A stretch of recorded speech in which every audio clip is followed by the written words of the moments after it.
মৃত্যু বড় ভয়ঙ্কর বিষয়। আনাস বিন মালিক রাদিয়াল্লাহু আনহু বলেছেন, কোন জীবন্ত মানুষকে যদি তরবারি দিয়ে কেটে 1000 পিস 1000 টুকরা করে ফেলা হয়, সে যতটা না কষ্ট পাবে, মৌতের সময় মানুষ এর চাইতে আরো বেশি কষ্ট পাবে।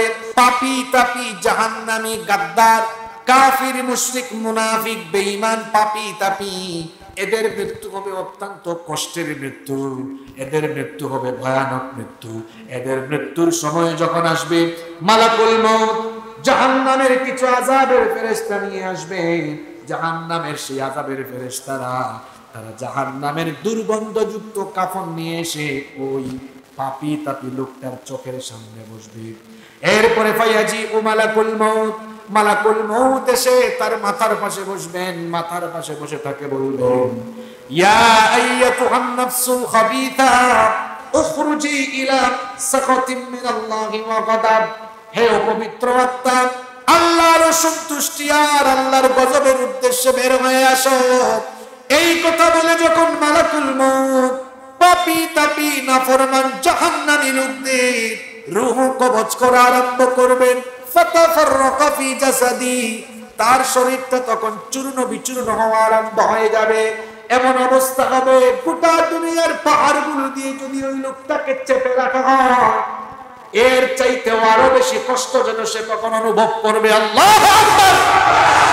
মালাকুল মউত তার রূহ কবজের জন্য তার পা থেকে যখন চাপতে চাপতে চাপতে চাপতে তাকে যখন কষ্ট দেওয়া আরম্ভ করবে, এমন অবস্থা হবে কেউ কেউ তার চোখগুলোকে বড় করে তাকাতে থাকে ভয়ের কারণে, কারো কারো মুখ দিয়ে ফেনা বের হয়ে যাবে। কোন কোন পাপীর অবস্থা এমন হবে, কষ্ট পেতে পেতে সে কষ্ট পেতে পেতে গড়াগড়ি শুরু করবে, অবস্থা খারাপ হয়ে যাবে, ভয়াবহ হয়ে যাবে। মালাকুল মউত তার রূহ বের করার জন্য যখন চামড়ার মধ্যে চাপ মারবে, দেহ গিয়ে লোমের নিচে লুকাবে, তখন তার রূহ গিয়ে চামড়ার নিচে লুকাবে, লোমের নিচে লুকাবে, সেখানেও মালাকুল মউত চাপ মারবে।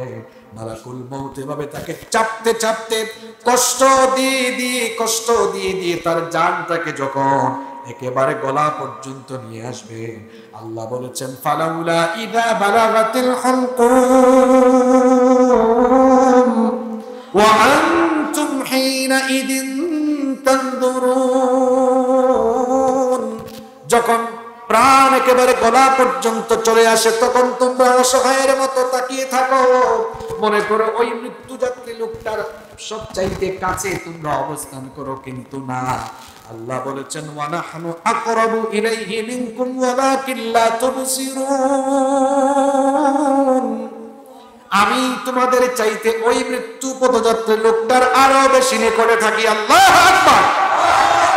আল্লাহ তাআলা বলেন, যখন তার রূহটাকে কষ্ট দিয়ে দিয়ে গলা পর্যন্ত আনা হয়, লোকটা তখন আশেপাশে তার পরিবার পরিজন আত্মীয় স্বজনের দিকে তাকায়, তাকিয়ে দেখে হায় রে হায়, তার ঘরের লোকেরা আত্মীয় স্বজন সবাই পাশে আছে, কিন্তু কেউ তাকে আটকাতে পারছে না, কেউ রক্ষা করতে পারছে না, তার শরীর থেকে রূহটা বের হয়ে যাচ্ছে। এখন ঝাড়ফুঁক কিংবা চিকিৎসা দিয়ে তাকে আর কেউ ধরে রাখতে পারবে না, তখন সেও মৃত্যুর জন্য প্রস্তুতি নিয়ে হাত পা ছেড়ে দেয়।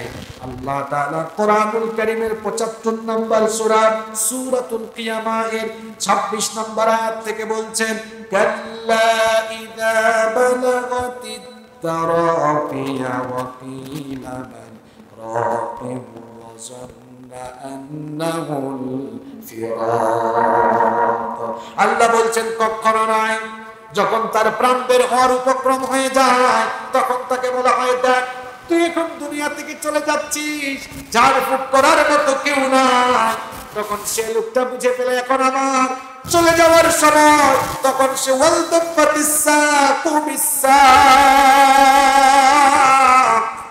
সে তখন তার পায়ের গোছাগুলো ছেড়ে দেয়, সে তখন ভালো করেই বুঝে ফেলে, ইলা রাব্বিকা ইয়াউমা ইদিনিল মাসাক, এটা হচ্ছে আজ তার রবের কাছে চলে যাওয়ার দিন। পাপী তাপী নাফরমান জাহান্নামীদের রূহটা অত্যন্ত কষ্ট দিয়ে যন্ত্রণার সাথে বের করা হবে। মানুষ যেন দুনিয়াতে এসে সে তার গন্তব্য ভুলে না যায়, মরণের কথা ভুলে গিয়ে মানুষ যেন পাপাচারে ধাবিত হয়ে সে যেন জাহান্নামের পথে পরিচালিত না হয়, এই জন্য রব্বুল আলামিন মৃত্যুর কথা কোরআনুল কারীমের অসংখ্য জায়গায় স্মরণ করিয়ে দিয়েছেন। প্রত্যেকটি প্রাণীকে যে মরতে হবে এই কথা রব্বুল আলামিন একই আয়াত রব্বুল আলামিন কোরআনে কারীমের 3টি সূরার 3টি আয়াতে একই কথা আল্লাহ বারবার বলেছেন। কোরআনুল কারীমের 3 নম্বর সূরা সূরা আলে ইমরানের 185 নম্বর আয়াত, কোরআনুল কারীমের 21 নম্বর সূরা সূরাতুল আম্বিয়া এর 35 নম্বর আয়াত এবং কোরআনুল কারীমের 29 নম্বর সূরা সূরাতুল আনকাবুতের 57 নম্বর আয়াত। 3টি সূরার 3টি আয়াতে আল্লাহ এই একটা কথা 3 বার বলেছেন। আল্লাহ তাআলা বলেছেন কুল্লু নাফসিন যায়িকাতুল মাউত, প্রত্যেককেই মরতে হবে, মরণের স্বাদ প্রত্যেককে ভোগ করতে হবে, মৃত্যু থেকে কেউ বাঁচতে পারবে না। আরবের একজন বিখ্যাত কবি তার কবিতায় বড় চমৎকার করে লিখেছেন, আল মাউতু কাসুন কুল্লু নাসিন শারিবুন, আল মাউতু কাসুন কুল্লু নাসিন শারিবুন, ওয়াল কবরু বাইতুন কুল্লু নাসিন দাখিলুন। মৌত হচ্ছে এমন একটা বিষয় যে পেয়ালা থেকে সবাই পান করবে, আর কবর হলো এমন একটি ঘর যে ঘরে সবাই প্রবেশ করবে। মৃত্যু থেকে বাঁচার কোনো উপায় নেই, মরতে হবেই আপনাকে, এখন হোক বা পরে হোক, আজ হোক বা কাল হোক, মরণ আপনার কাছে আসবেই আসবে। নাম্বার 2, মৃত্যুর 2 নম্বর বৈশিষ্ট্য হচ্ছে no one can escape from death. মৃত্যু থেকে পালিয়ে কোথাও গিয়ে কেউ রেহাই পাবে না। বড়লেখা থানায় আপনার নামে মামলা হলো, ওয়ারেন্ট হয়ে গেলে পুলিশ যদি আপনাকে ধরার জন্য অ্যারেস্ট করার জন্য আপনার বাড়ির দিকে রওনা হয়, এই খবর যদি কেউ জেনে আপনাকে জানায়, যদি বলে আপনার বাড়িতে পুলিশ আসতেছে, আপনি এখনই বাড়ি থেকে পালিয়ে যান, আপনি যদি আপনার বাড়ির পেছনের দরজা দিয়ে পালিয়ে চলে যান, হয়তো আপনি পুলিশ বা প্রশাসনের হাত থেকে রেহাই পাবেন। কিন্তু মালাকুল মউত যখন আপনার জান কবজের জন্য আসবে, কোথাও গিয়ে পালিয়ে বাঁচা যাবে? এজন্য রব্বুল আলামিন কোরআনুল কারীমের 4 নম্বর সূরা সূরাতুন নিসা এর 78 নম্বর আয়াতে বললেন, আইনামা তাকুনু ইউদরিকুমুল মাউতু ওয়ালাউ কুনতুম ফি বুরুজিম মুশাইয়াদা।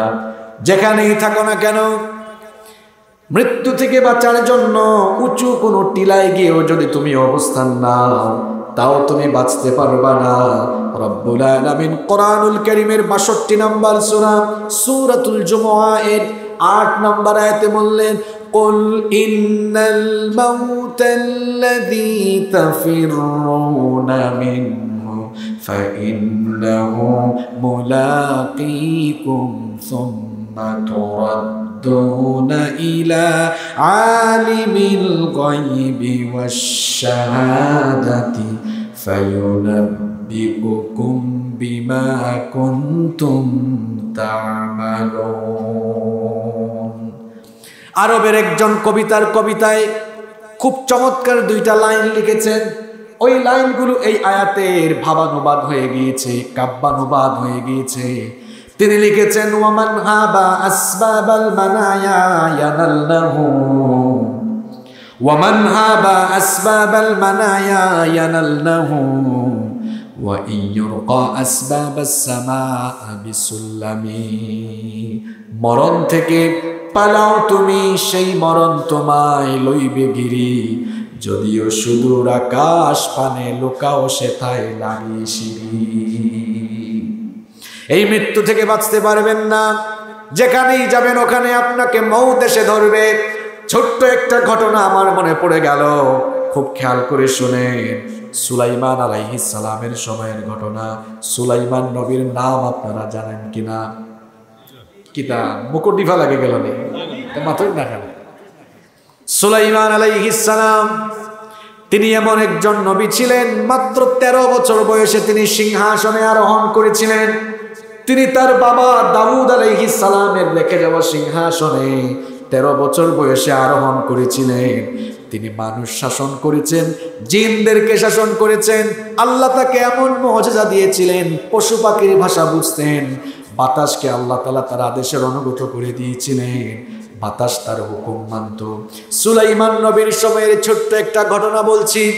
তিনি একদিন তার সিনিয়র একজন মন্ত্রীকে নিয়ে একটা মজলিসে বসে আছেন। এমন সময় মালাকুল মউত মানুষের বেশ ধরে সাইয়েদনা সুলাইমান আলাইহিস সালামের কাছে এসে সাক্ষাৎ করলো। কথাবার্তা শেষ করে মালাকুল মউত যখন বিদায় নিচ্ছিলেন, তখন ওই মন্ত্রীর দিকে একটু আর চোখে তাকালেন। মন্ত্রী বেচারা ভীত বিহ্বল হয়ে গেল, কলিজা কেঁপে উঠল। মন্ত্রী তখন সুলাইমান আলাইহিস সালামকে বলল, ওগো আল্লাহর নবী সুলাইমান, কিছুক্ষণ আগে আপনার সাথে সাক্ষাৎ করতে এসে যে লোকটা কথাবার্তা বললেন, তাকে তো চিনলাম না, কখনো দেখি নাই। সুলাইমান আলাইহিস সালাম তখন বললেন, ইনি কোনো সাধারণ মানুষ নন, মানুষের বেশ ধরে মালাকুল মউত আমার সাথে দেখা করতে এসেছিলেন। এই কথা শুনে মন্ত্রীর ভয় আরো বেড়ে গেল। সে তখন বলল, এই জন্যই তো তিনি যাওয়ার সময় আমার দিকে এমন অবাক নয়নে বিস্ময়ের সাথে তাকিয়েছেন। তার তাকানোর স্টাইল দেখে আমার কলিজা পর্যন্ত কেঁপে উঠেছে। আমি অত্যন্ত ভীত বিহ্বল হয়ে গিয়েছি। ওগো আল্লাহর নবী সুলাইমান, আল্লাহ তো আপনাকে মুআজিজা দিয়েছেন, বাতাস আপনার হুকুম মানে। আপনি বাতাসকে হুকুম করেন, বাতাস যেন আমাকে এখান থেকে নিয়ে হিন্দুস্তানের দূরবর্তী কোনো জায়গায় রেখে আসে। সুলাইমান আলাইহিস সালাম বাতাসকে হুকুম করলেন। বাতাস হুকুম মতো সুলাইমান আলাইহিস সালামের ওই মন্ত্রীকে নিয়ে হিন্দুস্তানের দূরবর্তী একটা জায়গায় রেখে আসলো। পরের দিন মালাকুল মউত যখন সুলাইমান আলাইহিস সালামের কাছে আসলেন, সুলাইমান আলাইহিস সালাম মালাকুল মউতকে জিজ্ঞেস করলেন, কি ব্যাপার মালাকুল মউত, গতকাল তুমি যখন আমার কাছে এসেছিলে আমার মন্ত্রীর দিকে কিভাবে তাকিয়েছিলে, আমার মন্ত্রী বেচারা এত ভয় পেল কেন, আমি তো বুঝলাম না। মালাকুল মউত তখন বললেন, ওগো আল্লাহর নবী সুলাইমান, আমি আপনার সাথে সাক্ষাৎ করে যখন বিদায় নিচ্ছিলাম, আপনার মজলিসে এই মন্ত্রীকে দেখে আমি অবাক হয়ে গেলাম। সুলাইমান আলাইহিস সালাম বললেন, কেন তুমি অবাক হয়েছো? মালাকুল মউত তখন বললেন, আপনার সাথে সাক্ষাৎ শেষ করে আল্লাহর দেওয়া আদেশ ছিল এই লোকটার জান যেন আমি গিয়ে হিন্দুস্তান থেকে কবজ করি। আমি মালাকুল মউত এই দুনিয়ার পূর্ব থেকে পশ্চিমে, উত্তর থেকে দক্ষিণে, এক দেশ থেকে আরেক দেশে যেতে আমার না হয় সময় লাগে না, চোখের পলক ফেলার আগে আমি চলে যেতে পারি। কারণ দ্রুত গতিতে চলার জন্য এই ক্ষমতা মালাকুল মউতকে দিয়েছেন কে? আস্তে বলবেন না, জোরে বলেন কে? আমি না হয় চোখের পলক ফেলার আগে এখান থেকে হিন্দুস্তান যেতে পারবো, কিন্তু আমি অবাক হলাম এই লোকটার জান কিছুক্ষণের মধ্যে আমি কবজ করব হিন্দুস্তান থেকে। সে আপনার কাছে এখন কি করে? আমি কি আল্লাহর আদেশ মতো তাকে গিয়ে ওখানে পাবো কিনা? যেহেতু আমি আল্লাহর আদেশের অনুগত, চিন্তা ভাবনা না করে শুধু অবাক হয়ে তাকিয়ে আমি যখন আমার কাজ সম্পাদনের জন্য হিন্দুস্তানের ওই জায়গায় গেলাম, গিয়ে দেখি আমার আগে লোকটা ওখানে হাজির। আরেকবার আমি অবাক হলাম। সুলাইমান আলাইহিস সালাম বললেন, আমিও তো তোমার কাছ থেকে ঘটনা শুনে অবাক হলাম, কারণ আমার এই মন্ত্রী বেচারা মৃত্যু থেকে বাঁচার জন্য বাতাসের মাধ্যমে দ্রুত গতিতে হিন্দুস্তান পর্যন্ত গেল, কিন্তু হিন্দুস্তান পর্যন্ত গিয়েও তো কোনো লাভ হলো না, মরণের হাত থেকে বাঁচা গেল না। No one can escape from death. মৃত্যু থেকে পালিয়ে দুনিয়ার কেউ রেহাই পাবে? মৃত্যু থেকে কেউ বাঁচতে পারবে না। পৃথিবীর নবী রাসূলরাও এই মউত থেকে বাঁচতে পারেন না। আদম আলাইহিস সালাম দুনিয়ার সর্বপ্রথম মানুষ। আদম আলাইহিস সালাম রব্বুল আলামিন তাকে যখন নিজের হাতে বানালেন, এরপরে আদম আলাইহিস সালামকে বললেন, ও আদম, আমি তোমাকে নিয়ে একটা রূহ সভা করতে চাই। জনগণ নিয়ে হয় জনসভা, রূহ নিয়ে হয় রূহ সভা। আদম আলাইহিস সালাম বললেন, ওগো আল্লাহ, রূহ সভা এটা আবার কি? আল্লাহ তখন আদম আলাইহিস সালামের ঔরস থেকে কিয়ামত পর্যন্ত আসা আদম আলাইহিস সালামের অনাগত সকল সন্তানদের রূহগুলোকে সামনে হাজির করলেন। সেদিন আমিও ছিলাম, আপনারাও ছিলেন। এরপরে আল্লাহ সবার কাছ থেকে সাক্ষ্য নিয়েছেন। আল্লাহ বলেছিলেন, আলাস্তু বিরাব্বিকুম, আমি কি তোমাদের রব নই? আমরা তখন বলেছিলাম, ক্বালু বালা, আমরা বলেছিলাম হ্যাঁ, অবশ্যই আপনি আমাদের রব। আমাদের রব কে? আরো জোরে বলেন, আমাদের রব কে? আল্লাহ সাক্ষ্য নিয়েছেন। আল্লাহ তাআলা আদম আলাইহিস সালামকে বললেন, ইয়া আদম, হে আদম, উমরুকা আলফা সানা, তোমাকে আমি 1000 বছর হায়াত দিয়েছি। কত বছর? আরো জোরে মাতুকাতে, কত বছর? আদম আলাইহিস সালামের সামনে এতগুলো রূপ। তিনি বললেন, আল্লাহ, মান হাউলাই, এরা কারা? আল্লাহ তাআলা বললেন, হাউলাই আবনাউক, এরা সবাই তোমার সন্তানাদি। আদম আলাইহিস সালাম খুশি হলেন। হঠাৎ করে তিনি একটা রূহের দিকে তাকিয়ে বললেন, আল্লাহ, এটাকে মান হাদা? আল্লাহ বললেন, হাদা ইবনুকা দাউদ, এটা তোমার ছেলে দাউদ, আমি তাকে নবীও বানাবো। সুবহানাল্লাহ পড়েন। আদম আলাইহিস সালাম বললেন, আমার ছেলে দাউদ, এত সুন্দর করে তুমি তাকে বানিয়েছো। আল্লাহ, আমাকে তো তুমি 1000 বছর হায়াত দিয়েছো, আমার ছেলে দাউদ কি তুমি কত বছর হায়াত দিয়েছো? আল্লাহ বললেন, সিত্তুনা সানা, 60 বছর হায়াত দিয়েছে। আদম আলাইহিস সালাম বললেন, আমাকে তুমি 1000 বছর হায়াত দিয়েছো, আর আমার ছেলে দাউদকে মাত্র 60 বছর। আল্লাহ, আমার ছেলে দাউদ, তার হায়াত আর একটু বাড়ান, প্রয়োজনে আমার হায়াত থেকে 40 বছর কেটে আমার ছেলেকে দেন। আল্লাহ আদম আলাইহিস সালামের আবেদন কবুল করলেন। আদম আলাইহিস সালামের বয়স থেকে 40 বছর কমায়া 40 বছর দাউদ নবীকে দিলেন। আগে ছিল 60, 60 আর 40 কত হয়েছে? আর আদম নবীর হায়াত থেকে 40 কমে গেল, 1000 থেকে 40 বাদ কত থাকলো? আদম নবী দুনিয়াতে আসার পর 960 বছর পরে মালাকুল মউত হাজির। আদম আলাইহিস সালাম বললেন, মালাকুল মউত, তোমার তো টাইম হয় নাই, টাইমের আগে চলে এসেছো কেন? তিনি বললেন, টাইম তো হয়ে গিয়েছে, কারণ আপনি তো আপনার হায়াত থেকে 40 বছর আপনার ছেলেকে দিয়ে ফেলেছেন। 960 বছর, দ্য টাইম ইজ ওভার, সময় শেষ। তিনি বললেন, না, আমার সময় শেষ না। মালাকুল মউত বললেন, কেন? বলেন, আমি তো দেই নাই। মালাকুল মউত বললেন, না, আপনি দিয়েছেন। আদম আলাইহিস সালাম বলেন, না, আমি দেই নাই।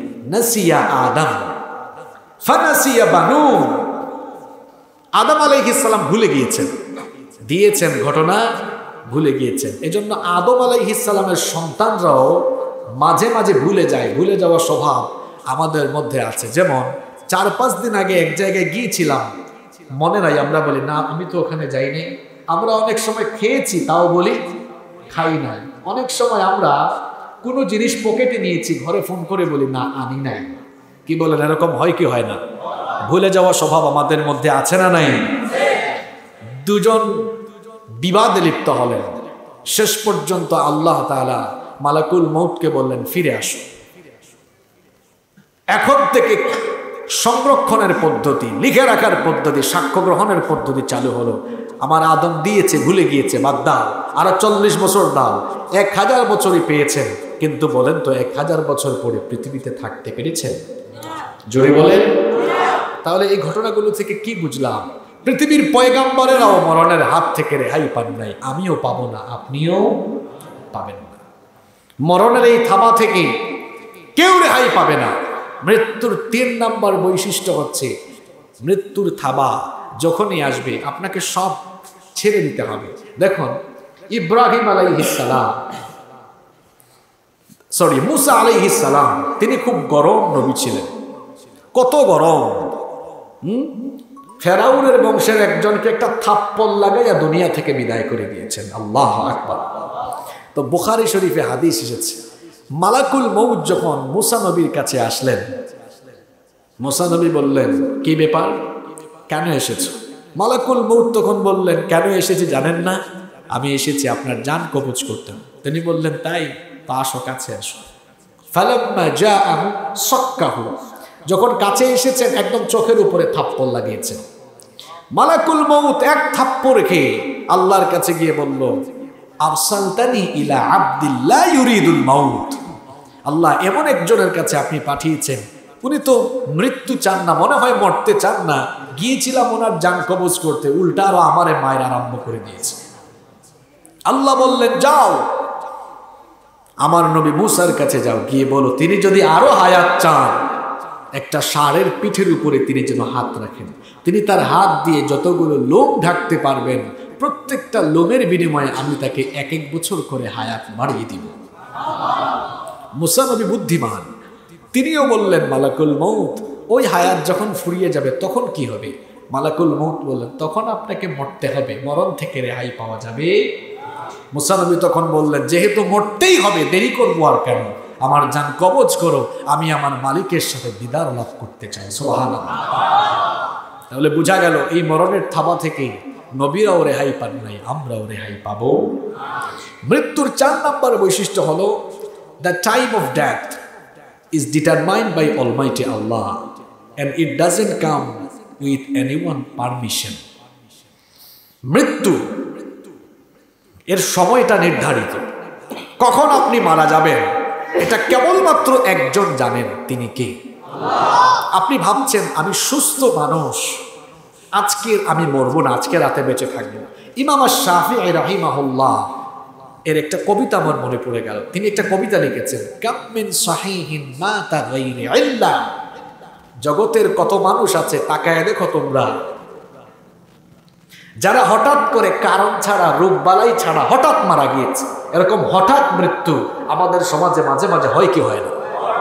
তিনি কবিতা লিখেছেন কাম মিন সাহিহিন মাতা গায়রি ইল্লা, তাকিয়ে দেখো জগতের দিকে কত মানুষ কারণ ছাড়া হঠাৎ মারা যাচ্ছে।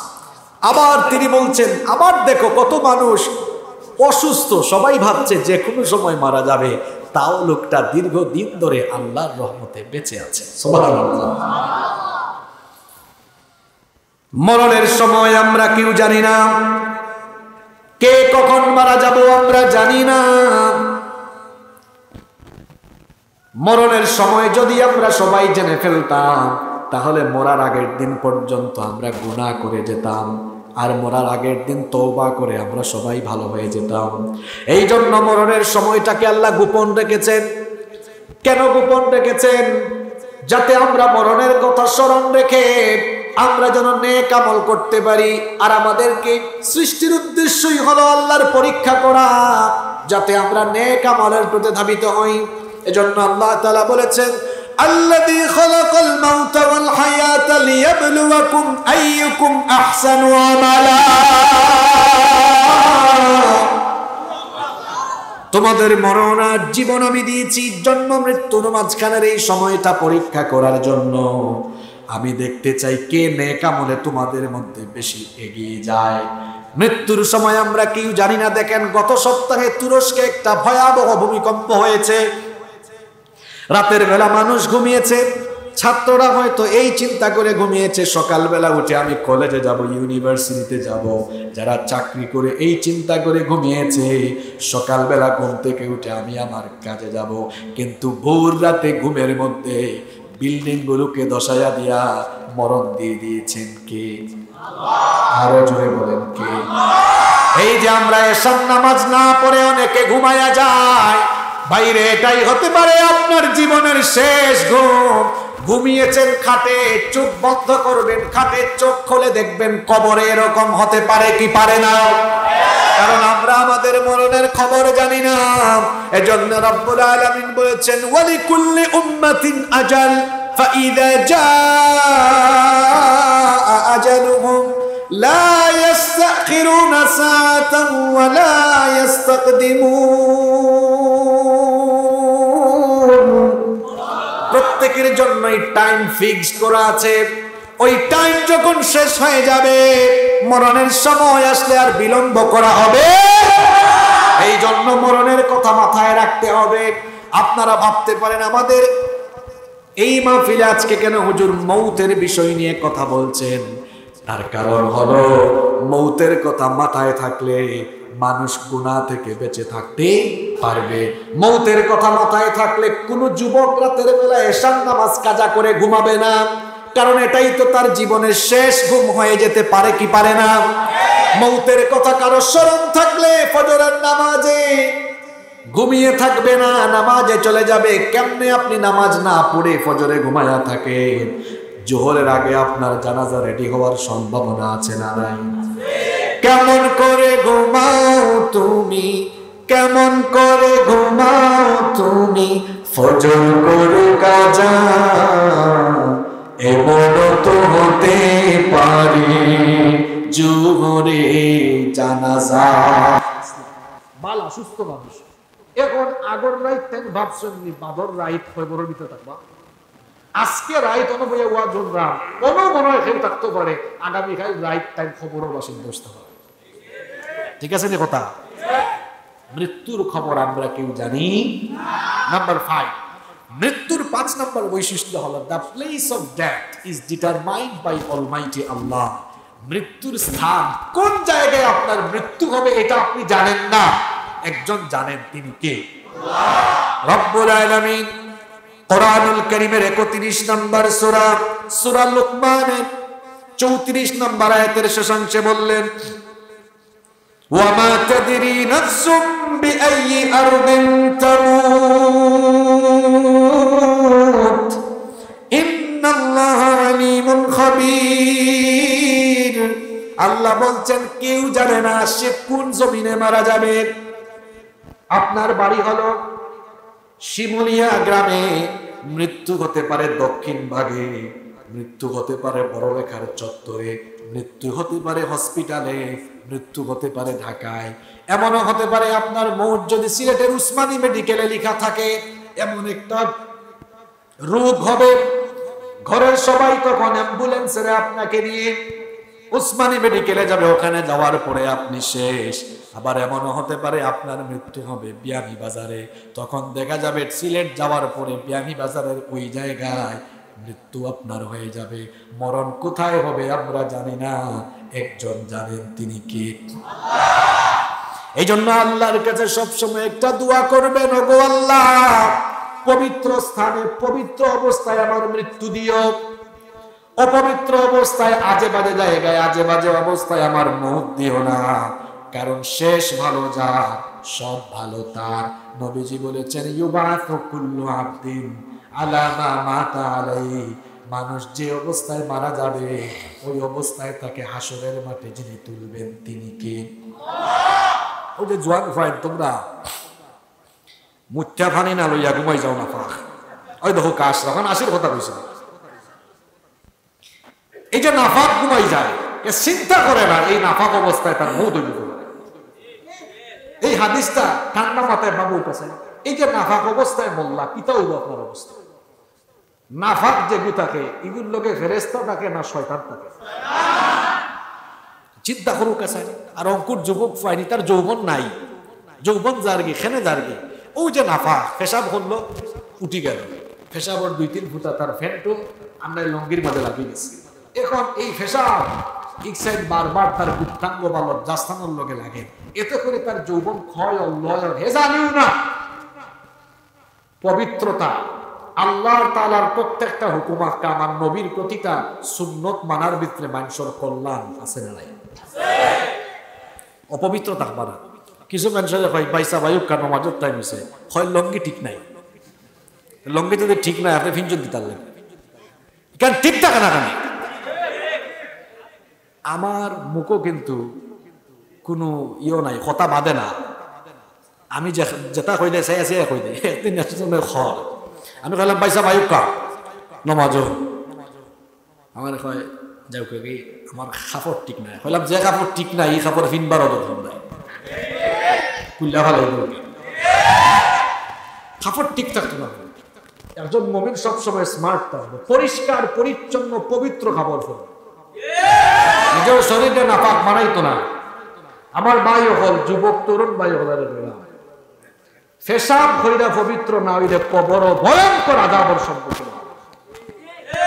আল্লাহ রসুলের মা এক কবরের খান্দা পায় জায়গা, সাহাবী হলে কইলা ন এই খবর খুব আযাব, কিন্তু তোমরা জানো নি এই লোকটারে খুব বড় পাপল লাগে আযাব দেওয়ার না, এই লোক পেশাব কইরা পবিত্র হইতো না। তাইলে বোঝা গেল পেশাব কইরা যারা পবিত্র হয় না ইতার কবর আযাব দিবা কে? কবরের আযাব বুক করার খায়েশ কার আছে আত্মলুকা?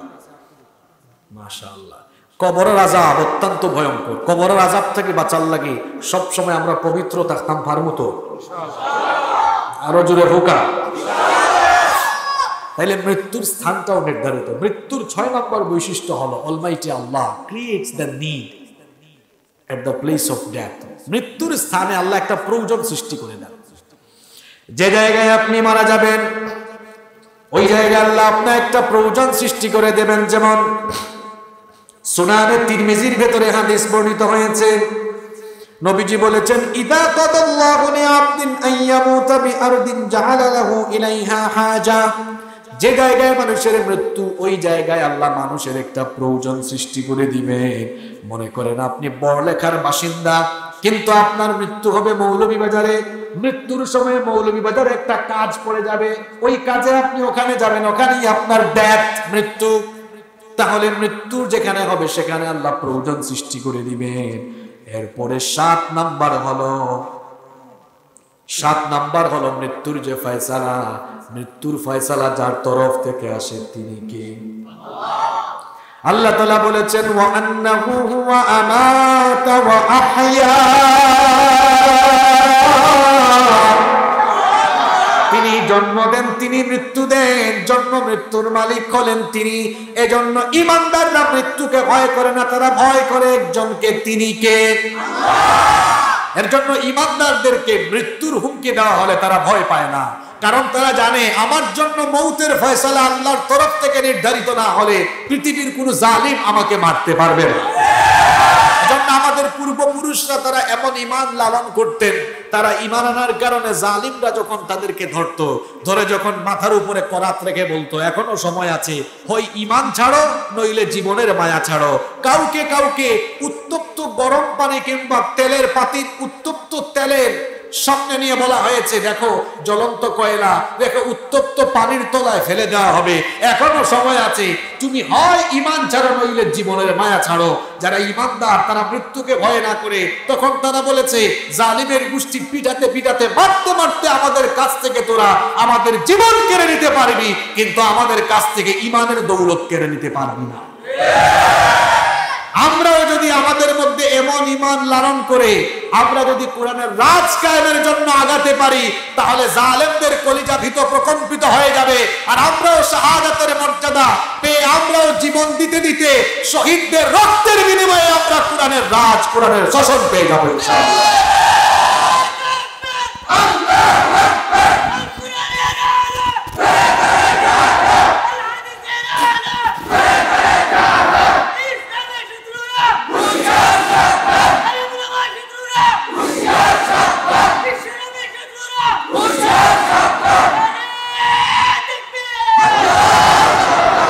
মৃত্যুর 8 নম্বর বৈশিষ্ট্য হলো মৃত্যুর কোনো serial, there is no serial of death.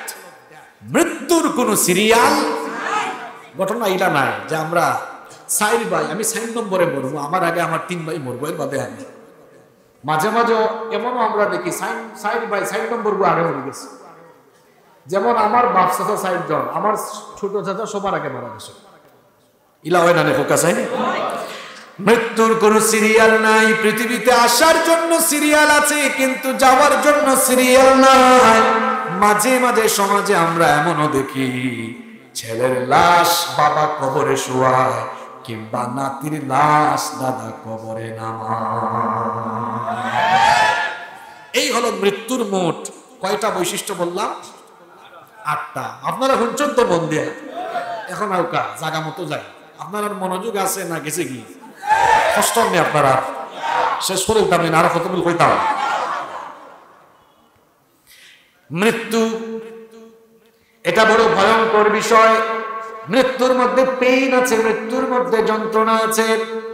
এজন্য আল্লাহ বলেছেন, ওয়াজাআত সাকরাতুল মাউতি বিল হাক্কি যালিকা মা কুনতা মিনহু তাহিদ। অবশ্যই তোমাদের কাছে সাকরাত আসবে, মরণের যন্ত্রণা আসবে। মৃত্যুর মধ্যে যন্ত্রণা রয়েছে। মাথা ব্যথা সহ্য করা যায়, পেটে ব্যথা সহ্য করা যায়, মেরুদণ্ডে ব্যথা সহ্য করা যায়, বিভিন্ন রোগ বালাইয়ের কষ্ট যন্ত্রণা সহ্য করা যায়, কিন্তু মরণের সময় যে সাকরাত হবে, মরণের সময় যে যন্ত্রণা হবে, এই যন্ত্রণা অসহ্য অসহনীয় হবে। এই যন্ত্রণায় কেউ বা কাতর হয়ে যাবে, এই যন্ত্রণায় কেউ বা চিৎকার চেঁচামেচি করবে, এই যন্ত্রণায় কেউ বা আবার পেরেশান হয়ে যাবে। এটা বড় ভয়ঙ্কর। মৃত্যুর মধ্যে যন্ত্রণা রয়েছে। শাদ্দাদ বিন আউস রাদিয়াল্লাহু আনহু বলেছেন, কাফির মুশরিক বেঈমান নাফরমান পাপী তাপীরা মরণের সময় এমন যন্ত্রণা পায়। তিনি বলেছেন, যদি কোনো জীবিত মানুষকে তার মাথার উপরে করাত রেখে জীবিত মানুষকে যদি চিরে দ্বিখণ্ডিত করে ফেলা হয়, কিংবা যদি ছুরি অথবা কাঁচি দিয়ে জীবিত কোনো মানুষের শরীর থেকে চামড়াগুলো ছিঁড়ে ফেলা হয়, অথবা যদি জীবিত কোনো মানুষকে উত্তপ্ত গরম পানির পাতিলের তলায় নিক্ষেপ করা হয়, সে আর কি এমন কষ্ট পাবে? মরণের সময় মানুষের চাইতে আরো বেশি কষ্ট অনুভব করবে। মৃত্যু বড় ভয়ঙ্কর বিষয়। আনাস বিন মালিক রাদিয়াল্লাহু আনহু বলেছেন, কোন জীবন্ত মানুষকে যদি তরবারি দিয়ে কেটে 1000 পিস 1000 টুকরা করে ফেলা হয়, সে যতটা না কষ্ট পাবে, মৌতের সময় মানুষ এর চাইতে আরো বেশি কষ্ট পাবে। মৃত্যু যন্ত্রণা হলো মোট 3 ধরনের। আমার কথা যদি বুঝে থাকেন সবাই গলার আওয়াজ বড় করে বলে, মৃত্যু যন্ত্রণা মোট কয় ধরনের? আরো জোরে বলেন, ভালো করে খেয়াল করে শুনেন। 1 নম্বর হলো পাপী তাপী জাহান্নামী গাদ্দার কাফির মুশরিক মুনাফিক বেঈমান পাপী তাপী। এদের মৃত্যু হবে অত্যন্ত কষ্টের মৃত্যু, এদের মৃত্যু হবে ভয়ানক মৃত্যু। এদের মৃত্যুর সময় যখন আসবে, মালাকুল মউত জাহান্নামের কিছু আযাবের ফেরেশতা নিয়ে আসবে। জাহান্নামের সেই আযাবের ফেরেশতারা তারা জাহান্নামের দুর্গন্ধযুক্ত কাফন নিয়ে এসে ওই পাপী তাপী লোকটার চোখের সামনে বসবে। এরপরে ফায়াজি ও মালাকুল মউত, মালাকুল মউত এসে তার মাথার পাশে বসবেন। মাথার পাশে বসে থাকে বলবেন, ইয়া আইয়াতুহান নাফসুল খাবিথা উখরুজি ইলা সাখাতিম মিনাল্লাহি ওয়া গাদাব। হে অপবিত্র আত্মা, আল্লাহর সন্তুষ্টি আর আল্লাহর গজবের উদ্দেশ্যে বের হয়ে আসো। এই কথা বলে যখন মালাকুল মউত পাপী তাপী নাফরমান জাহান্নামী লোকদের রূহ কবজ করা আরম্ভ করবেন, ফাতাফাররাকা ফি জাসাদি, তার শরীরটা তখন চূর্ণ বিচূর্ণ হওয়া আরম্ভ হয়ে যাবে।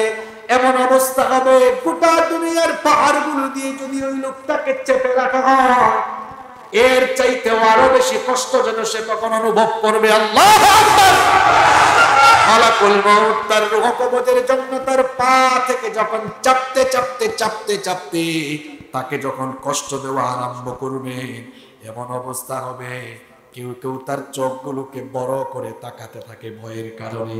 কারো কারো মুখ দিয়ে ফেনা বের হয়ে যাবে। কোন কোন পাপীর অবস্থা এমন হবে, কষ্ট পেতে পেতে সে কষ্ট পেতে পেতে গড়াগড়ি শুরু করবে, অবস্থা খারাপ হয়ে যাবে, ভয়াবহ হয়ে যাবে। মালাকুল মউত তার রূহ বের করার জন্য যখন চামড়ার মধ্যে চাপ মারবে, দেহ গিয়ে লোমের নিচে লুকাবে, তখন তার রূহ গিয়ে চামড়ার নিচে লুকাবে, লোমের নিচে লুকাবে, সেখানেও মালাকুল মউত চাপ মারবে। মালাকুল মউত এভাবে তাকে চাপতে চাপতে কষ্ট দিয়ে দিয়ে কষ্ট দিয়ে দিয়ে তার জানটাকে যখন একেবারে গলা পর্যন্ত নিয়ে আসবে, আল্লাহ বলেছেন, ফালাউলা ইদা বালাগাতিল হুলকুম ওয়া আনতুম হিনা ইদিন তানদুরুন। যখন প্রাণ একেবারে গলা পর্যন্ত চলে আসে, তখন তোমরা অসহায়ের মতো তাকিয়ে থাকো, মনে করো ওই মৃত্যুযাত্রী লোকটার সবচাইতে কাছে তোমরা অবস্থান করো, কিন্তু না। আল্লাহ বলেছেন, ওয়া নাহনু আকরাবু ইলাইহি মিনকুম ওয়ালাকিন লা তুবসিরুন। আমি তোমাদের চাইতে ওই মৃত্যু পদযাত্রী লোকটার আরো বেশি নিকটে থাকি। আল্লাহু আকবার। আল্লাহ তাআলা বলেন, যখন তার রূহটাকে কষ্ট দিয়ে দিয়ে গলা পর্যন্ত আনা হয়, লোকটা তখন আশেপাশে তার পরিবার পরিজন আত্মীয় স্বজনের দিকে তাকায়, তাকিয়ে দেখে হায় রে হায়, তার ঘরের লোকেরা আত্মীয় স্বজন সবাই পাশে আছে, কিন্তু কেউ তাকে আটকাতে পারছে না, কেউ রক্ষা করতে পারছে না।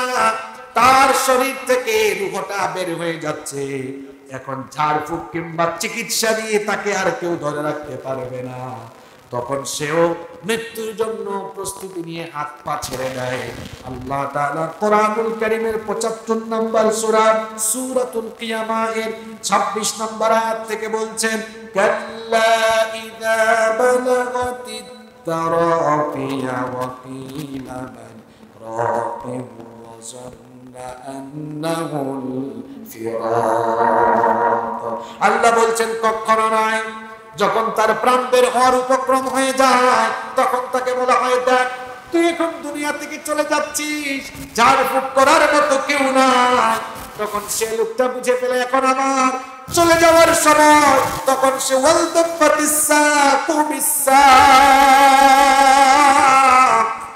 সে তখন তার পায়ের গুছাগুলো ছেড়ে দেয়। সে তখন ভালো করেই বুঝে ফেলে ইলা রাব্বিকা ইয়াউমা ইদিনিল মাসাক, এটা হচ্ছে আজ তার রবের কাছে চলে যাওয়ার দিন। পাপী তাপী নাফরমান জাহান্নামীদের রূহটা অত্যন্ত কষ্ট দিয়ে যন্ত্রণার সাথে বের করা হবে। এটা হলো কাফিরদের, পাপী তাপী জাহান্নামীদের অবস্থা। বলেছিলাম মৃত্যু যন্ত্রণার মোট কয়টা ধরন আছে? আরো জোরে বলেন। ১ নাম্বার কাফির মুশরিক পাপী তাপী গুনাহগারদের রূহটা কষ্ট দিয়ে দিয়ে বের করা হবে, নাম্বার 2। ২ নাম্বার হলো নেককার মানুষ, ভালো মানুষ, দিনদার, আল্লাহওয়ালা, পরহেজগার, জান্নাতি লোক। এদের যখন মৃত্যুর সময় আসবে মালাকুল মউত তখন জান্নাতি ফেরেশতাদেরকে নিয়ে আসবেন।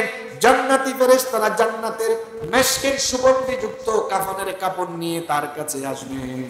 এরপরে মালাকুল মউত তার মাথার কাছে এসে সালাম দিবেন। সুবহানাল্লাহ। বলেন তো পাপী টাপী লোকটাকে কি সালাম দেওয়া হয়েছে নাকি?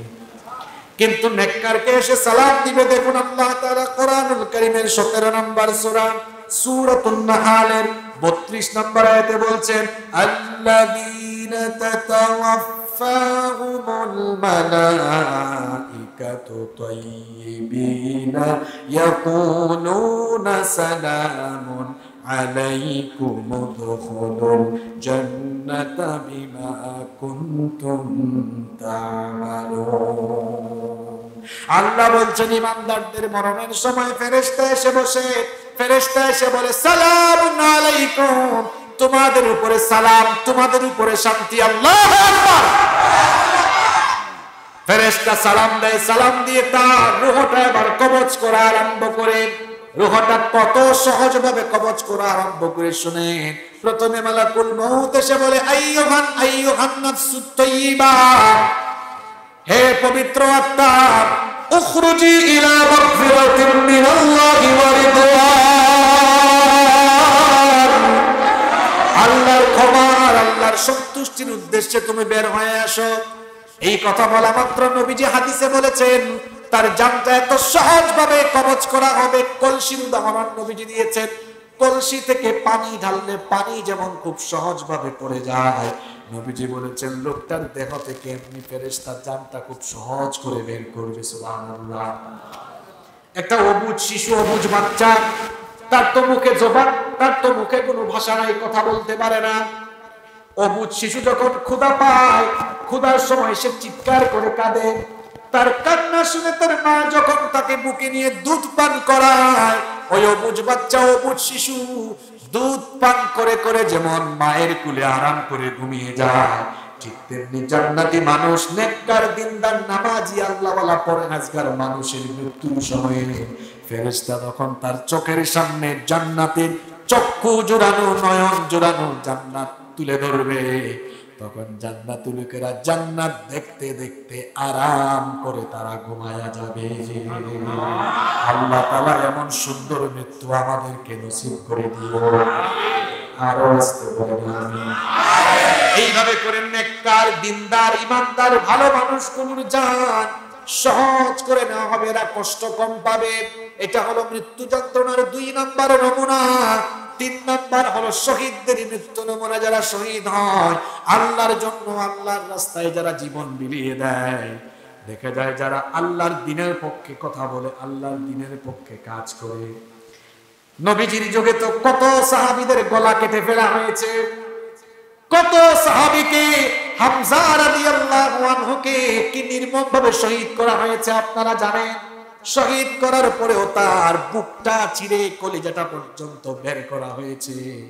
কত সাহাবীদেরকে কেটে টুকরা টুকরা করে ফেলা হয়েছে। আমরা মনে করি যাদেরকে এই রকম কেটে টুকরা টুকরা করে ফেলা হয় এরা মনে হয় মৃত্যুর সময় খুব কষ্ট পেয়েছে, আমাদের ধারণা ভুল। আল্লাহর নবী বলেছেন, আল্লাহর দ্বীনের জন্য যারা জীবন দেয়, আল্লাহর দ্বীনের পক্ষে যারা জীবনকে বিলিয়ে দেয়, হাতের মধ্যে চিমটি কাটলে যেমন হালকা ব্যথা লাগে, একজন শহীদ মৃত্যুর সময় তার চাইতেও আরো কম ব্যথা বা যন্ত্রণা পায়। শাহাদাতের মৃত্যু হলো শ্রেষ্ঠ মৃত্যু। মরতে তো একদিন হবেই, কিন্তু শহীদি মৃত্যু হলো সবচাইতে সেরা মৃত্যু, শ্রেষ্ঠ মৃত্যু। আমি আপনি যদি হসপিটালে ঘোরাঘুরি করে মারা যাই, আমি আপনি যদি বিছানায় মারা যাই, কিংবা যে কোনো অবস্থায় মারা যাই, সকলের মরার পরে হিসাব আছে না নাই? কিন্তু এক শ্রেণীর মানুষ যারা আল্লাহর দ্বীনের পক্ষে, আল্লাহর দ্বীনের পক্ষে যারা জীবন বিলিয়ে দেয়, ওই সকল শহীদদেরকে আল্লাহ এমন মর্যাদা দিয়েছেন, শহীদরা মরার পরে শহীদদের থেকে আল্লাহ কোনো হিসাব নেবেন না, বিচারও করবেন না। বিনা বিচারে বিনা হিসাবে আল্লাহ তাদেরকে জান্নাত দিয়ে দিবে। এই জন্যই নবীজির সাহাবীরা শহীদ হওয়ার জন্য কম্পিটিশন করতেন, শহীদ হওয়ার জন্য তারা পাগল পড়া ছিলেন, শাহাদাতের মৃত্যুর জন্য তারা ছটফট করতেন। আমরা দেখা যায় যেখানে দ্বীনের পক্ষে কথা বললে জেলে ঢুকার ভয় আছে, একটু মাইর খাবার ভয় আছে, সেখানে আমরা চুপ হয়ে যাই। আর আল্লাহ রাসূলের সাহাবীরা ইসলামের দুশমনদের সামনে গেলে জীবন চলে যাবে, তাও তারা জীবনের ভয় করেন না, কারণ তারা জানে জীবন তো একদিন যাবে, একদিন তো আমি মরবই।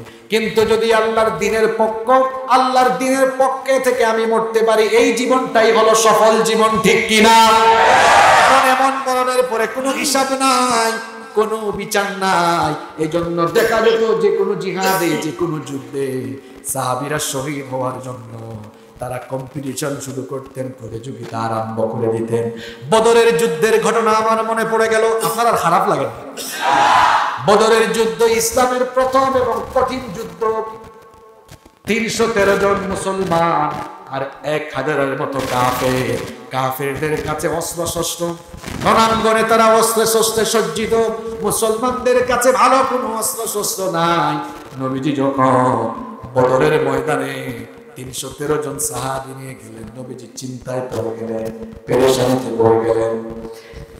নবীজি যখন চিন্তায় পড়ে গেলেন, একজন সাহাবী মিকদাদ রাদিয়াল্লাহু আনহু তিনি বললেন, ওগো আল্লাহর নবী, আপনাকে দেখে পেরেশান মনে হচ্ছে, আপনি এত পেরেশান কেন?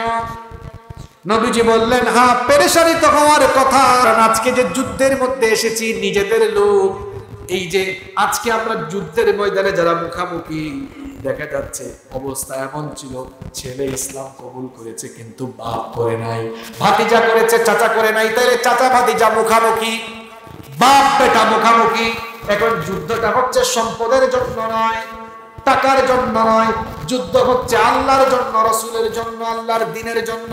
নবীজি বলতেছেন, আমার একটু চিন্তা লাগতেছে, কারণ যদি এখন সাহাবীদের অন্তরে শাহাদাতের চেতনার বিপরীতে আত্মীয়তার চেতনায় যদি টান মারে, তাহলে পরাজয় ঘটার সম্ভাবনা আছে না নাই? মিকদাদ রাদিয়াল্লাহু আনহু নবীজির অবস্থা বুঝে বললেন, ওগো আল্লাহর নবী, আপনি আমাদেরকে জিহাদের ময়দানে নিয়ে চলুন, আল্লাহ আদেশ করেছেন আমাদেরকে নিয়ে চলুন। ওয়াল্লাহি, আল্লাহর কসম, লা নাকুলু লাকা কামা ক্বালাত বানু ইসরাঈল লিমূসা, আল্লাহর কসম, বনি ইসরাঈলের লোকেরা তাদের নবী মুসা আলাইহিস সালামের সাথে যুদ্ধে গিয়ে তারা তাদের বিরোধী পক্ষের শক্তি দেখে ভয় পেয়ে বলেছিল, ইযহাব আনতা ওয়া রাব্বুকা ফাকাতিলা ইন্না হাহুনা কাঈদুন। তারা তাদের নবী মুসা আলাইহিস সালামের সাথে বিশ্বাসঘাতকতা করে বলেছিল, মুসা তুমি আর তোমার আল্লাহ মিলে যুদ্ধ করো, আমরা এখানে দাঁড়ায়া দাঁড়ায়া বসে বসে দেখি। আল্লাহর কসম, আমরা তাদের মতো বিশ্বাসঘাতকতা করব না, বরং আমরা বলছি, ইযহাব আনতা ওয়া রাব্বুকা ফাকাতিলা ইন্না মাআকুমা মুকাতিলুন। আমরা আপনাকে কথা দিচ্ছি, আমরা বলছি আপনি আমাদেরকে যুদ্ধের ময়দানে নিয়ে যান, যতক্ষণ আমাদের দেহে প্রাণ থাকবে আল্লাহর জন্য আমরা লড়াই করে যাব। নবীজি খুশি হয়ে গেলেন। নবীজি খুশি হয়ে বললেন, এই যদি তোমাদের মনের ভাবনা হয়, মনের চিন্তা হয়, তাহলে কুমু ইলা জান্নাতিন আরদুহা কারদিস সামাওয়াতি ওয়াল আরদ। আমার সাহাবীরা যুদ্ধের ময়দানের দিকে নয়, চলো চলো সেই জান্নাতের দিকে চলো। তোমাদের মতো শাহাদাত প্রত্যাশী মুজাহিদদের জন্য আল্লাহ তাআলা আসমান আর জমিনের চাইতে আরো বিশাল বিশাল জান্নাত রেখে দিয়েছে। একজন যুবক সাহাবী, নাম হচ্ছে উমাইর ইবনুল হুমাম, তিনি আনসারী সাহাবী ছিলেন। ওয়া কানা ইয়াকুলুত তামার, তিনি খেজুর খাচ্ছিলেন। নবীজি এই কথা শুনে তিনি বললেন, বাহ বাহ ইয়া রাসূলুল্লাহ। সবাই পড়েন সাল্লাল্লাহু আলাইহি ওয়াসাল্লাম। বাহ বাহ এটা হচ্ছে আল-লুগাতুল মাহাল্লি, আঞ্চলিক ভাষা। এর অর্থ হলো মা আহসানাহু ওয়া মা আযমাহু, মানে হলো কি ফ্যান্টাস্টিক, কি চমৎকার কথা আপনি বলেছেন ইয়া রাসূলুল্লাহ। আপনি বলছেন আজকে যদি আমাদের এখানে জীবন যায়, তাহলে আসমান জমিনের চেয়ে আরো বড় জান্নাত আল্লাহ আমাদেরকে দিবেন? নবীজি বললেন, বালা, অবশ্যই। তিনি তখন বললেন, লা ইন আনা হুয়িতু আন আকুলা তামারাতি হাদিহি ইন্নাহা লাহায়াতুন তাওয়িলা। তিনি বললেন, আপনার জবান থেকে এই কথা শুনে আমি যদি খেজুর খেয়ে খেয়ে এখন সময় নষ্ট করি, আমার তো জান্নাতে ঢুকতে দেরি হবে। সঙ্গে সঙ্গে খেজুরের প্যাকেটটা ফেলে দিয়ে হাতের মধ্যে উলম্ব তরবারি নিয়ে কাফেরদের বিরুদ্ধে ঝাঁপিয়ে পড়ে অনেকগুলো কাফেরকে জাহান্নামে পাঠিয়ে দিয়ে তিনি শাহাদাতের তামান্নায় লড়াই করতে করতে একটা সময় আল্লাহর রাস্তায় জীবন দিয়ে তিনি শহীদ হয়ে গেলেন। ইসলাম এমনি এমনি আসেনি। একটা গাছ রোপণ করার পরে গাছের গোড়ায় পানি না ঢাললে গাছ বাঁচবে? মরে যাবে। আজকে ইসলাম নামক গাছ কত বড়! নবীজি হেরা গুহায় ওহী নাযিল হওয়ার পরে প্রথমে এসে মুসলমান বানালেন নবীজির প্রিয়তমা স্ত্রী আমাদের মা আম্মাজান খাদিজা আত-তাহরা রাদিয়াল্লাহু আনহাকে। ওখান থেকে শুরু হয়ে আজকে পৃথিবীতে 200 কোটি মুসলমান, 200 কোটি মানুষ এখন মুসলমান। আল্লাহু আকবার। ইসলামের এই বৃক্ষটা আজকে এত বড় কেমনে হয়েছে জানে? একটা গাছের গোড়ায় যেমন বাঁচানোর জন্য পানি ঢালা লাগে, ইসলামের সেই শুরু থেকে এখন পর্যন্ত পৃথিবীতে ইসলামের এই বৃক্ষটাকে বড় করার জন্য, সম্প্রসারিত করার জন্য যুগে যুগে আল্লাহর দ্বীনের মুজাহিদরা আল্লাহর রাস্তায় জীবন দিয়ে শহীদ হয়ে রক্ত ঢেলে দিয়ে তারপরে ইসলামকে এই জায়গায় নিয়ে এসেছে। আল্লাহর দ্বীনের পক্ষের মুজাহিদরা কখনো কখনো তারা মুনাফিকের মতো জীবন যাপন করে মৃত্যুর ভয়ে ঘরে বসে থাকে না। কারণ তারা ভালো করেই জানে আল্লাহর রাস্তায় জীবন দেওয়া মানে সফল হয়ে যাওয়া। সুবহানাল্লাহ। কারণ শাহাদাতের মৃত্যু হলো শ্রেষ্ঠ মৃত্যু। এই জন্য শহীদ হওয়ার জন্য তারা পাগল পড়া ছিলেন, শহীদ হওয়ার জন্য তারা ব্যাকুল ছিলেন। অনেক সাহাবী তো এমন আছেন বিয়ে করে বাসর ঘরে যান নাই, বাসর করে না গিয়ে চলে গিয়েছেন জিহাদের ময়দানে। মুতার যুদ্ধের কাহিনী জানেন, সেখানে আমি যাচ্ছি না। আব্দুল্লাহ বিন রাওয়াহা বিয়ে করে নতুন বউয়ের মুখও দেখেন নাই, যুদ্ধের ময়দানে গিয়ে আল্লাহর দ্বীনের জন্য জীবন দিয়ে শহীদ হয়ে গিয়েছেন। আল্লাহু আকবার। কারণ তারা জীবনও বুঝেছেন, মরণও বুঝেছেন। তারা বুঝেছেন জীবন যদি আল্লাহর জন্য যায়, আমাদের জীবনটা কার জন্য? আমাদের মরণটাও হওয়া উচিত কার জন্য? এজন্য আল্লাহ শেখাচ্ছেন, কুল ইন্না সলাতি ওয়া নুসুকি ওয়া মাহইয়ায়া ওয়া মামাতি লিল্লাহি রাব্বিল আলামিন। ও নবী, আপনি বলুন আমার সালাত, আমার কুরবানি, আমার জীবন, আমার মরণ সব কিছু হবে কার জন্য? আমাদের বেঁচে থাকা কার জন্য? মরণটাও হবে কার জন্য? শাহাদাতের মৃত্যু শ্রেষ্ঠ মৃত্যু। এই জন্য আল্লাহর নবীর সাহাবীরা শহীদ হওয়ার জন্য পাগল ছিলেন। ওমর রাদিয়াল্লাহু আনহু হাত তুললেই দোয়া করতেন, আল্লাহুম্মা রযুকনি, আল্লাহুম্মা রযুকনি শাহাদাতান ফি সাবিলিক ওয়াজআল মাউতি ফি বালাদি রাসূলিক। ওগো আল্লাহ, আমার মৃত্যু রাসূলের পবিত্র শহরে দিও, আর মরণের সময় শাহাদাতের মৃত্যু নসিব করে দিও। শহীদ হওয়ার তামান্না যদি আমার দিলে, আপনার দিলে, আমাদের দিলে থাকে, শহীদ না হয়ে যদি আপনি স্বাভাবিক অবস্থায় মারা যান, কিন্তু অন্তরের মধ্যে সব সময় শহীদ হওয়ার তামান্না রাখলে লাভ আছে না নাই? নবীজি বলেছেন, মান সাআলাল্লাহু শাহাদাতি বিসিদকিন বাল্লাগাহু আল্লাহু মানাজিলাশ শুহাদা'i ওয়া ইম্মা তাআলা ফিরাশিহি। নবীজি বলেছেন, কারো দিলে যদি শাহাদাতের তামান্না থাকে আর সে যদি শহীদ না হয়, বিছানায় মারা যায়, দিলের মধ্যে শাহাদাতের তামান্না থাকার কারণে আল্লাহ তাআলা তাকে শাহাদাতের মর্যাদা দান করে দিবে। মরতে তো একদিন হবে। এই যে মৃত্যু যন্ত্রণার তিনটা ধরন বললাম, সবচাইতে শ্রেষ্ঠ মত কোন মত? আরো জোরে হোক। তাহলে যদি আল্লাহর দ্বীনের পক্ষে জীবন দেওয়া লাগে, ইসলামের পক্ষে, কোরআনের পক্ষে যদি আমাদেরকে জীবন দেওয়া লাগে, কারা কারা ভয় না পেয়ে আল্লাহর দ্বীনের জন্য জীবন দিতে প্রস্তুত থাকবো? দুহাত তুলে আল্লাহকে দেখাবো।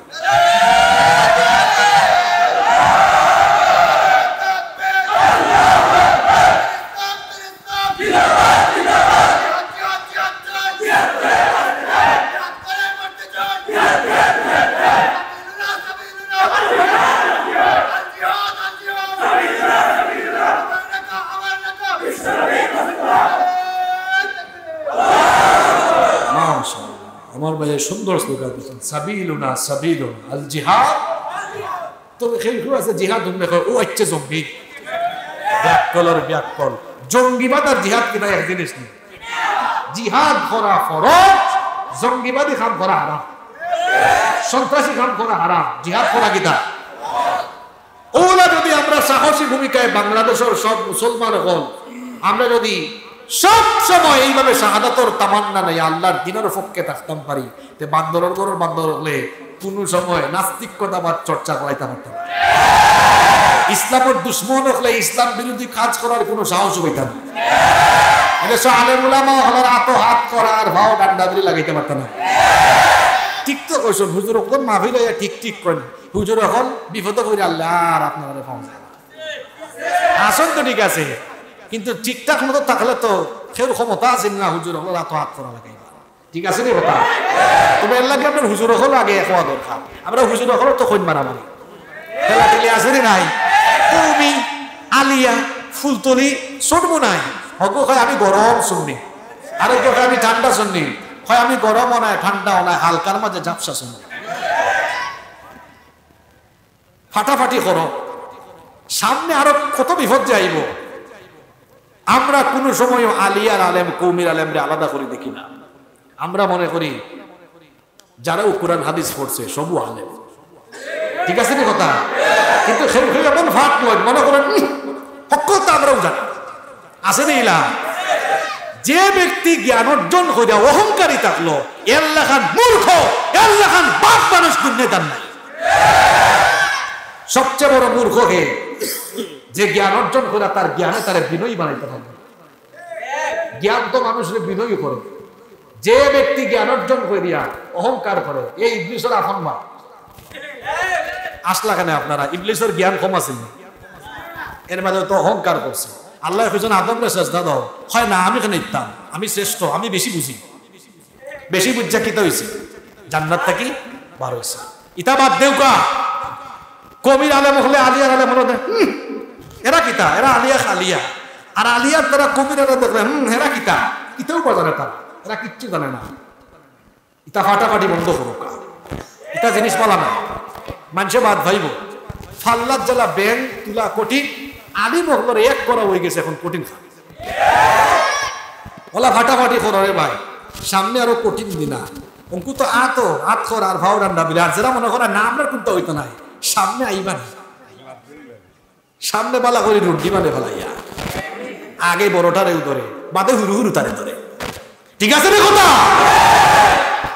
ফয়লা তারে ধরা হয়েছিল, হৌ সময় যদি হল তাই তুই দিস্তাম, আজকেই বসে হইল না, ঠিক কি না?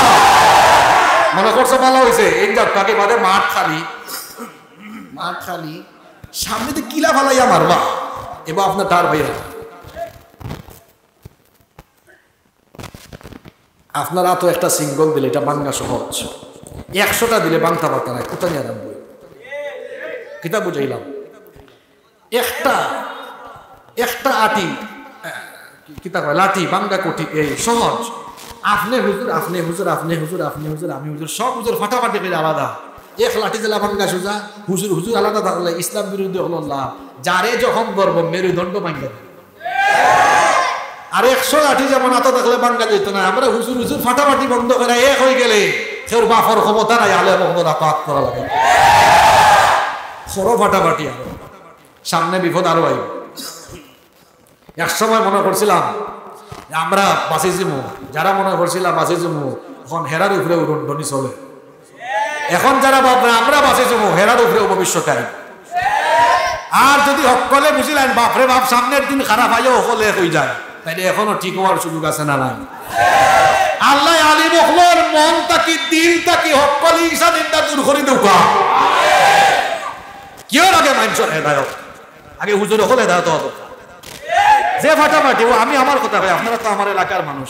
আমি নিজেও বহুত মাহফিলের স্টেজে উঠা দেখি সাইডের মানুষের মাথা না আলোচনা চাই ওলা বহুত জায়গাত আছে। ইভেন ওয়াজ করে যে আমি সালাম দিছি সালামের উত্তর দেন না, হয় তরিকা বলে মিলছে না।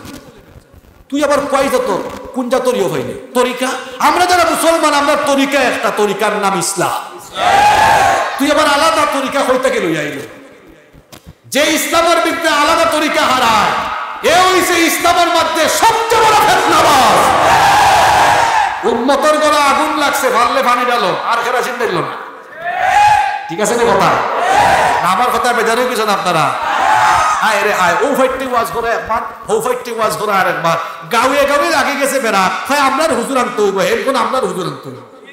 আরে বাপরে বাপ ফখর হুজুর আইন না এক মাহফিল করিল তোমার বেড়া ছাড়া ওটা লাভ আছে না। খেনে দিল বড় করা যায় না। ফাটাফাটি করলে দলাদলি করলে ইসলামের লাভ না ক্ষতি। আমরা ফাটাফাটি করবো নি খেখে করবো আত্মলুকা।